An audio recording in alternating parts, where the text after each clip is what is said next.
Buenas tardes, queridos contertulios. Llegamos al quinto domingo del tiempo ordinario en este sillón bíblico y en este ciclo B, donde seguimos leyendo a Marcos. Y hoy tenemos unas lecturas un poquito particulares, tanto la primera como el Evangelio. Empecemos por el Evangelio. ¿Por qué es particular? Porque fíjense lo breve que es, son unas poquitas líneas, pero bueno, estas poquitas líneas son en realidad tres perícopas distintas. Tres fragmentitos que todavía los podríamos subdividir y leer independientemente, en cierto sentido, ¿no? Tenemos una curación que es la más breve que menciona el Evangelio, que es la curación de la suegra de Pedro. Tenemos un sumario de transición, se llaman así, son sumarios, donde San Marcos nos redondea, digamos, la actividad de Jesús. Hay más de uno en el Evangelio, ¿no? Y en este caso es simplemente la población entera se agolpaba a la puerta, curó a muchos enfermos de diversos males y expulsó muchos demonios, y así, ¿no? Y continúa. Y una tercera perícopa, también muy breve, donde Jesús extiende su actividad a toda Galilea. Todo el mundo te busca, le dicen los discípulos. Bueno, vámonos a otra parte, a las aldeas cercanas, para predicar también allí, porque para esto he salido. Entonces, tres pequeñas perícopas.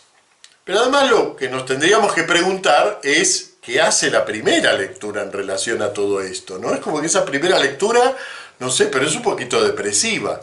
Vamos a leerla. Es Job, y nos dice: mi herencia son meses baldíos, me asignan noches de fatiga, al acostarme pienso, ¿cuándo me levantaré? Se alarga la noche y me harto de dar vueltas hasta el alba.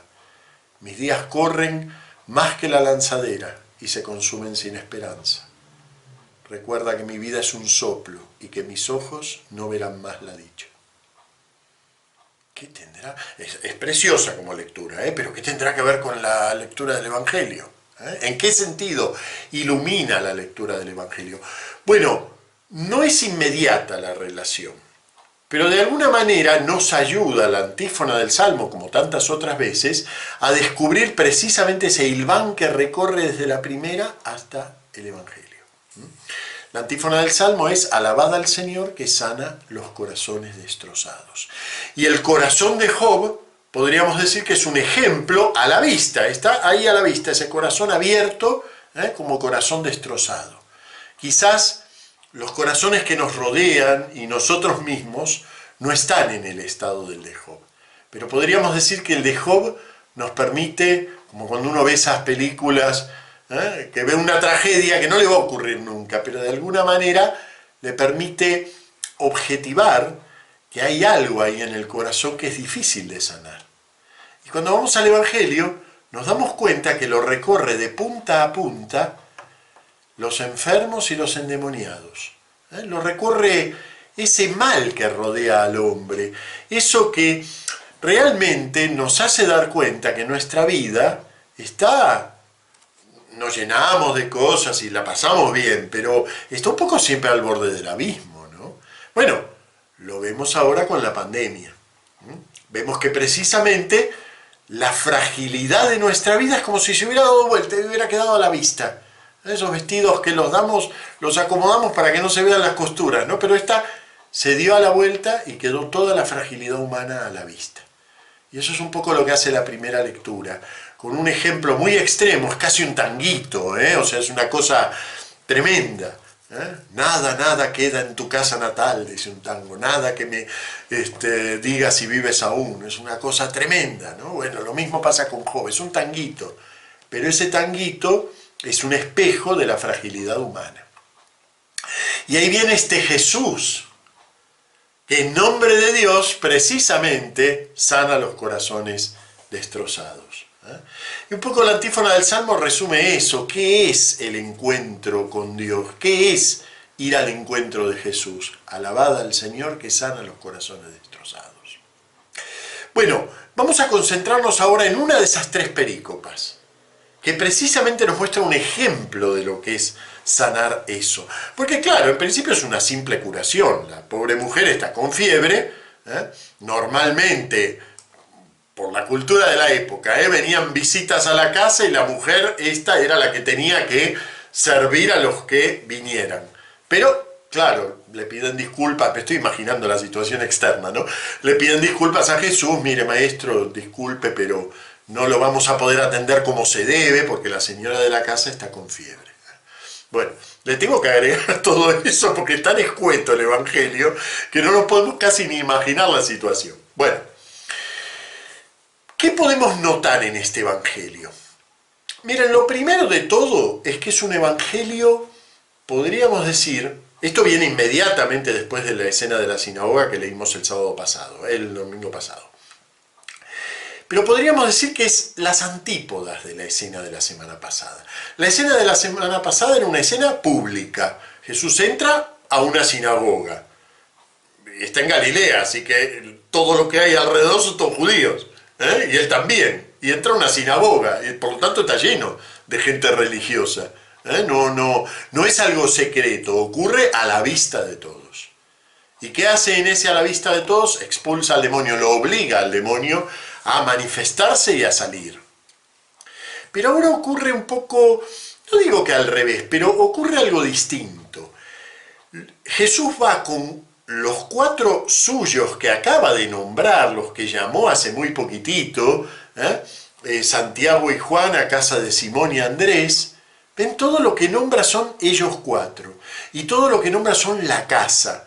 Tenemos que tener presente que en la época el culto era en las casas, el culto cristiano al inicio era en las casas. Entonces acá hay un poco ya algo, no extremadamente simbólico, pero hay algo indicativo, ¿no? Esto que va a ocurrir tiene que ver con el pequeño núcleo. Miren, en la misa del rito anterior al cambio que introduce el Vaticano II, la primera parte, lo que para nosotros es la liturgia de la palabra, era la misa de los catecúmenos. Allí podía asistir todo el mundo. Mientras que la parte de la consagración, la parte eucarística de la misa, era la misa en donde solo podían participar los bautizados. ¿Por qué? Porque era la misa, la parte mistérica de la misa. Afortunadamente hay muchas cosas de la ritualidad que han cambiado y el culto se ha simplificado y es realmente hermoso nuestro culto en la actualidad. Pero ven, ese detallecito es interesante y es una lástima que se haya perdido cierto detalle, que es que hay momentos de la fe en que necesitamos estar a solas con nuestro maestro. Es verdad que la fe es una cosa pública, la fe está totalmente expuesta todo el tiempo. Estamos a la vista. Y sin embargo hay momentos, podríamos llamarlos así, esotéricos, en donde necesitamos estar a solas con el misterio del Señor. Esta es una escena mistérica, esotérica en ese sentido, en el sentido en que estamos rodeando al Señor, los 4 discípulos, el Señor y una persona del grupo, en una casa. ¿Ven? Ya tenemos algo muy lindo ahí. Después va a volver al público, va afuera y cura a todo el mundo y sigue y pasa por toda Galilea, pero se produce este momento de total intimidad con el misterio de Jesús. Y en esa total intimidad del misterio de Jesús ocurren 5 acciones. Las voy a decir en secuencia, tal como están en el Evangelio. Dice que Jesús se acercó, que la levantó, que la tomó de la mano. Yo sé que la traducción castellana está al revés, pero la secuencia tal como está en el Evangelio es: se acercó, la levantó tomándola de la mano, se le fue la fiebre y se puso a servirlos. Esos son los 5 verbos que hay en toda la perícopa. Nada más. Ahora resulta que, bueno, y además de esos 5, solo 3 están conjugados. Porque dice acercándose, eso no es un verbo conjugado, en griego es un participio, en castellano ponemos un gerundio. La levantó, verbo conjugado, tomándola de la mano, nuevamente un participio en griego, un gerundio en español. Se le quitó la fiebre y se puso a servirlos. Fíjense, 5 verbos, de los cuales solo 3 son acciones propiamente dichas. Las otras 2 son enunciados participiales. Bueno, pero esos 5 verbos, sobre todo los 3 conjugados, resulta que enuncian los 3 momentos del misterio de la fe. Recuerdan que muchas veces les dije que no hay en griego un verbo específico para resucitar, ¿verdad? El verbo que se usa es levantarse. La levantó. Tampoco hay un verbo específico entre los primeros cristianos en el vocabulario del Evangelio para hablar de perdonar los pecados, es quitarlos. Eso decimos también en el Padre Nuestro, lo que pasa es que nosotros ya lo traducimos con el verbo perdonar. Pero en el Padre Nuestro, en griego, dice, y quita nuestros pecados o nuestras deudas, como también nosotros quitamos las ofensas de los demás. O sea, es el verbo quitar. Se le quitó la fiebre. Y después hay un verbo muy importante que enuncia el misterio cristiano, que es diaconeo, servir. ¿Sí? Entonces fíjense, en esta muy pequeñita escena, podemos pasarla desapercibida. Ocurre que concentrados en el misterio de Jesús, sentados, cerramos todo y lo miramos a Jesús y descubrimos en qué consiste en esencia la fe cristiana. Él te resucita. Algo se quita y al quitarse quedamos aptos para el servicio. Fíjense, 3 acciones que ocurren. Esta la hace Jesús, la levanta. Esta ocurre, es impersonal, se le quita la fiebre, ocurre. Y esta es la acción que va a hacer ella a partir de que ha entrado en la dimensión de Jesús. Y eso es la vida cristiana. Entrar en la dimensión de Jesús, que nos ve, nos toma de la mano, y tomándolos de la mano nos levanta, nos resucita. Algo se quita de nosotros que nos hace aptos para el servicio. Fíjense qué belleza, ¿eh? Como, y ahora abren la puerta y se van. Alguien un poco se ve que se ofendió con este evangelio porque, claro, la levantó a la pobre mujer para que se ponga a servir a los hombres y entonces ahora somos muy sensibles a eso. Tienen razón, pero no es este el caso. Aquí el verbo servir tiene un sentido muy propio, muy del Nuevo Testamento.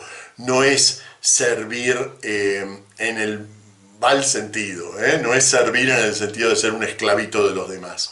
Es entrar en la dimensión del servicio, eso mismo que insiste continuamente el Evangelio y que veremos que lo insiste a lo largo de todo el Evangelio de Marcos. Entrar en la dimensión del servicio. Eso es el resultado de un corazón que ha sido sanado. Cuando Dios sana los corazones destrozados, no es para que nos sentemos a jugar al videojuego, sino precisamente para que podamos entrar con libertad, con alegría, con entrega a la dimensión del servicio. Por eso me gusta tanto este pequeño evangelio, porque lo muestra todo, pero hacia adentro, hacia los que queremos comprender en qué consiste estar adentro del misterio y qué tenemos también para ofrecer, porque lo que tenemos para ofrecer es esto: entra en la intimidad del Señor y en esa intimidad Él te levanta, algo se quita y puedes por fin verdaderamente servir. Bueno, nos vemos el domingo que viene. Muchas gracias.